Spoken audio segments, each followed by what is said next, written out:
Hi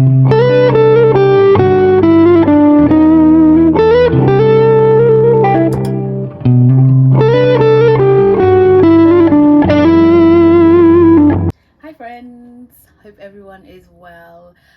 So today we're going to do a Q&A. I put a question box in my Instagram stories and I asked everyone to ask me a question, just like a get to know me / midwifery Q&A. And if it gets too long, maybe I'll do a part 2, I'm not sure, but we'll see. But let's get into the questions. First question: what has been the hardest thing about studying midwifery so far? I would say the hardest thing so far about this course is just knowing that you're going into a field that is really struggling right now. I don't know if you guys would be up to date with midwifery news, those who are watching, but it's a mess. And in placement is a mess, it's a mess. So I think that's the hardest thing. There's a certain amount of pressure on students to be like top notch because of the pressure that maternity is under right now. So I say that's the hardest thing about studying this course so far. What would be your top 3 tips for someone getting into midwifery? Number 1, I would say make sure that you really know that you want to do this course and that you want to be a midwife. Otherwise you're going to waste your time. Number 2, I would say try and get some sort of clinical experience before. I think this will look really good on your application and it will sort of give you an idea of whether you want to really work in healthcare. And for number 3, I would say write a banging personal statement, because midwifery is super competitive at every uni. So write a banging statement, and I can actually help you with that because I made a video on that, so go check it out. Okay, so I got this question a couple of times and it's: how did I know that I wanted to study midwifery over nursing or child nursing? If I had it my way and I went back in time, I think I would have done nursing first into midwifery, just so I would have like much more experience.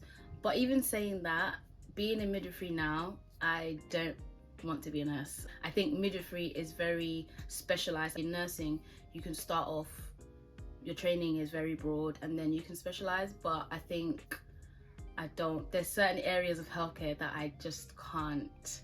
I'm not built for it. I spent 1 day of work experience in an elderly ward and I just can't do it. It's too sad for me. You nurses, honestly, hats off, because I don't know how you do this. It's a lot. So nurses are they got tough skin. So yeah, I just think I'm more interested in like women's health, so midwifery was just better for me. Are you allowed to have your nails done? The heartbreaking answer is no. I can't. So yeah, when I'm on placement, and that's basically a lot of the time, I can't have acrylics. You know, I'm literally putting my fingers up people's vaginas. It's been a very painful loss. Not that I wore them religiously before, but I was just starting to get into doing them regularly. But I've opted for press-ons, so silver lining. What do you eat on a night shift? Right, this is a good question because I was so nervous for my first night shift because I really didn't know what to eat. I didn't know how to like sleep. I didn't know anything. So I asked so many people for advice, but realized salads are the way to go for your night shift. It's not too heavy, keeps you like energetic. Chicken salad is what I've tried so far and that's worked for me. There was one time where I didn't make my salad. I took jollof rice to a night shift.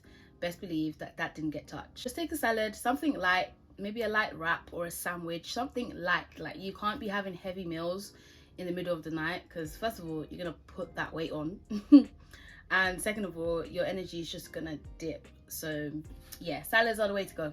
How is the transition going from what you were doing before? So before I started my course, I was in full-time work, working for a charity as a program coordinator. So very different, very much sat at my desk every day to being an active student. It's been a transition, it's been a shift. Wow, shift was so Christianese, sorry guys. It's been an adjustment. I just have to make sure I have routine. Routine has been what saved me, and when I've stepped out of a routine, it hasn't been the greatest week. So yeah, routine. Where do babies come from? Ask your mama.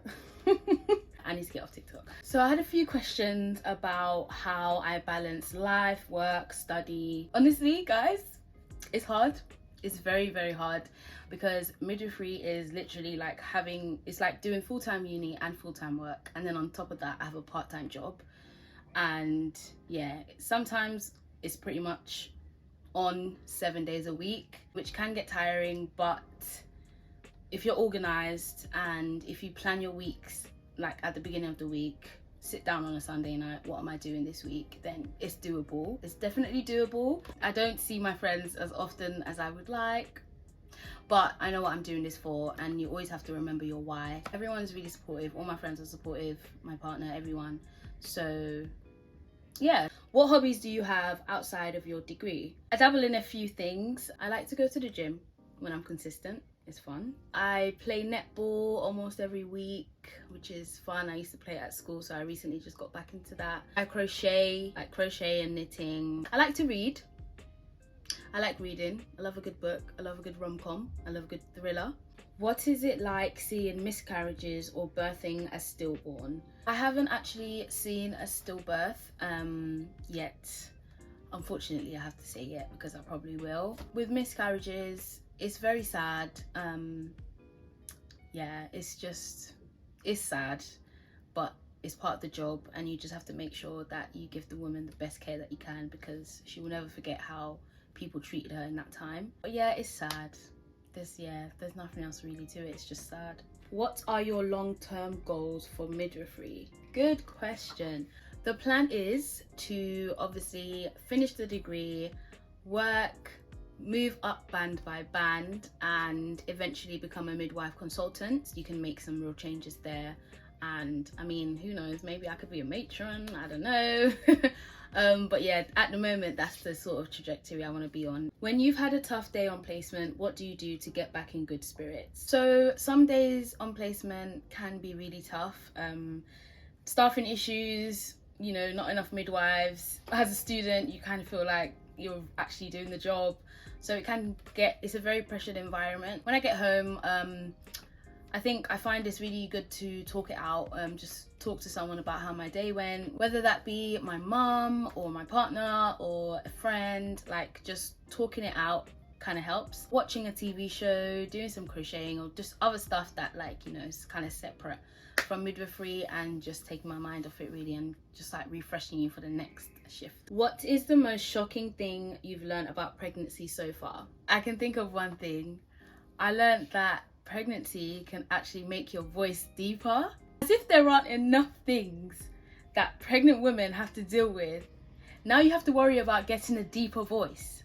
I mean, some people might find that sexy, but a deeper voice, like, yeah, that's been the most shocking thing ever. Like, I don't even know did anyone else know that? Let me know, because I sure didn't.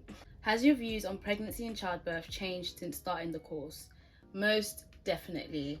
My respect for every woman who has given birth to a baby is skyrocketed. Like, wow, the strength, the commitment, because it's such a long time. 9 whole months of your body changing. Obviously, it's a beautiful time as well. Getting, you know, accustomed to your baby, talking to your baby, getting to know your baby, amazing. But there's so many other things that happen to you that are just, you just have to go with it. And then childbirth, wow, yeah, it's mad. You guys are the real MVPs. Every mother is the real MVP. What were you most nervous about before starting? I was nervous that I wouldn't like it when I went into placement. That's a very real fear. I knew that I wanted to do midwifery, and I knew I wanted to be on the course, but I never had been in that clinical environment. So I was thinking, oh my god, like, if I go into this place and I really can't handle it, I've just made the wrong decision. But turns out I made the right one.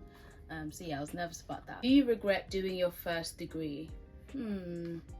No.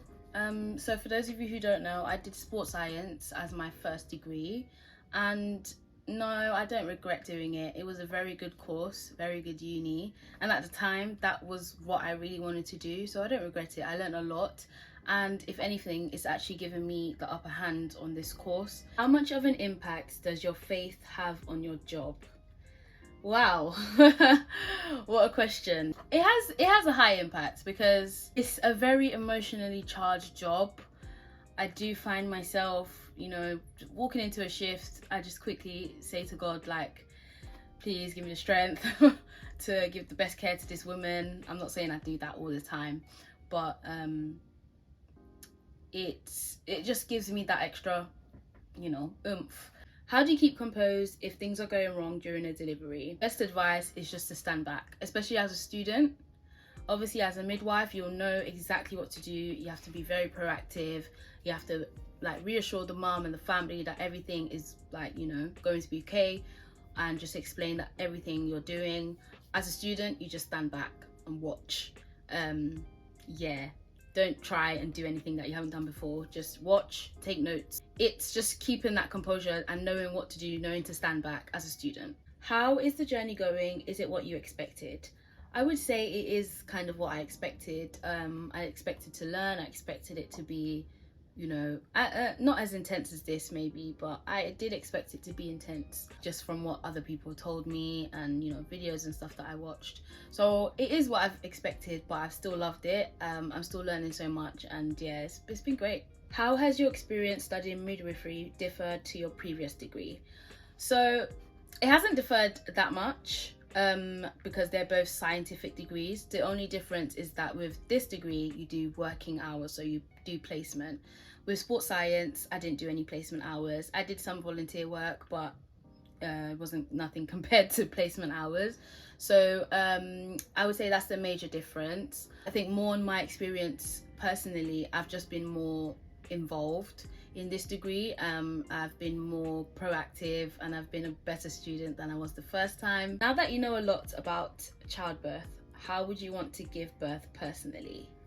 I think at the moment, I think that I would like to labour in water and give birth outside of water. I want to have at least one natural birth. If I can do all natural births, praise God. What type of midwife do you think you'll be personality wise? Ooh, I think I would be one that, I hope to be one that's almost like a coach, really encouraging the mother to do it the way she wants to do it. Because unfortunately with the pressures in the NHS and stuff, I've seen a lot of women are pushed towards a medicated birth, even though they wanted natural birth. And I just think there's ways to go about things where you can still get the desired result for everyone. So yeah, I think I want to be a midwife that listens to the women and listens to what they want and really tries their best to make their birth plan come to life. Even though that doesn't always happen, I want to know that I did everything I could to try to make that happen. What are you most looking forward to about being a midwife?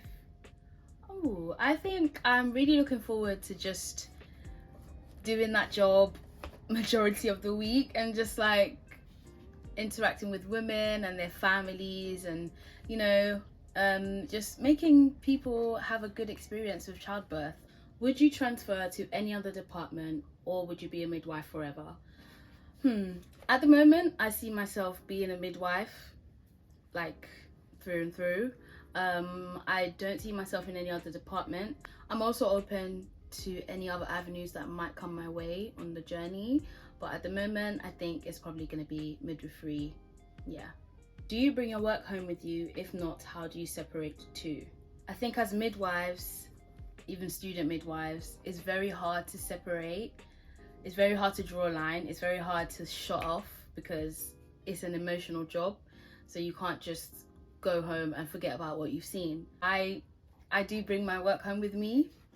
I don't know if that's a good thing. As I said in another question, I do try and talk it out and, not dwell on the bad things too much. but definitely have a chat about it. So I say I do bring it home with me. I think it's impossible not to. I think if you ask any midwife or student midwife, it's kind of impossible not to bring it home with you. A few people asked what made me want to study midwifery, and I did explain this in my first video, so go have a watch of that. But just to reiterate, I really wanted to see basically more black women in midwifery. I wanted more black women to see more midwives who are like them, because I think that's really important. Honestly, it is important, and even being in practice, I think it's important. Every midwife is good and great and can do their job, but when you see someone you identify with, I think it makes that change. Even if they're not looking after you, if you're looking around and you see at least one person, someone that looks like you, I think it just makes that environment calmer and better for you. And if I can help be part of that, then yeah. I'm really interested in women's health and women's care, so that's another reason why I really chose to do this course. What was your first birth like? It was so good, and I also explained in another video that I didn't know it was like my first catch, so we called them catches, but it was amazing. Like, the woman did so well. Like, she didn't have an epidural, she just had gas and air, and she was pushing for her life, and it was just so amazing to have my hand on this baby as it's coming out. Great. Top 10 experiences, top 1 experience. Yeah, I loved it. What is a full-time midwife schedule like? So from what I've seen, what I know is that depending on what department you are in, you can do 12-hour shifts. So it's usually 12-hour shifts 3 times a week. And then from what I've seen, other midwives do add like a bank shift on top of that. So you could be working 5 to 6 days a week. Obviously, that's not ideal and it's not exactly healthy, but I guess the regular schedule is 3 or 4 12-hour shifts a week. If you're in clinic, then it's obviously a 9 to 5, and you can have one of those days and other days 12-hour shifts. So I guess they work on average like 4 or 5 days. How do you stop yourself from being too emotional when a woman loses a baby? So I actually attended a perinatal loss conference the other day, and so perinatal loss is stillborns, miscarriages, that sort of thing. And some feedback from women who actually lost babies was that they appreciated when a midwife was emotional, because it showed that they cared. I was quite surprised by that, because I thought that they'd want them to be more professional. Myself, the first situation I was in for a bereavement, when I did go into the room the first time, the tears were almost coming out, but I just had to tell myself, like, this is not about you, it's about her, don't you dare cry. So I just had to take myself out of the room, gather myself together, and go back and give the woman the best care. You can still show emotion, we're not robots. Still be there for the women and show them that you genuinely empathize with what they're going through. What is your preferred method of delivery? I would say natural birth all the way, because of recovery time mainly. Pregnancy has a long recovery time in general. It's like minimum 6 weeks. So when you add instrumental delivery, so like basically having a doctor having to intervene with your delivery, it adds some complications to recovery. And for me personally, it's a lot. Yeah, it's a lot. So I would say natural birth. What was the biggest shock when you started midwifery? I would say the biggest shock was seeing so many mums on the course. It's amazing. I can't believe they are literally looking after their families, you know, taking children to school, finding childcare for them, placement, everything. Is so crazy how they balance it all. So I think that was the biggest shock, to seeing so many mums committed to becoming midwives. I mean, it makes sense if they've, you know, had a good experience or a bad one, but they are really inspiring. So all the mums that I see doing midwifery, amazing. That's all the questions I have for you guys today in this Q&A. I hope this was insightful, and I will see you guys in my next video. Bye.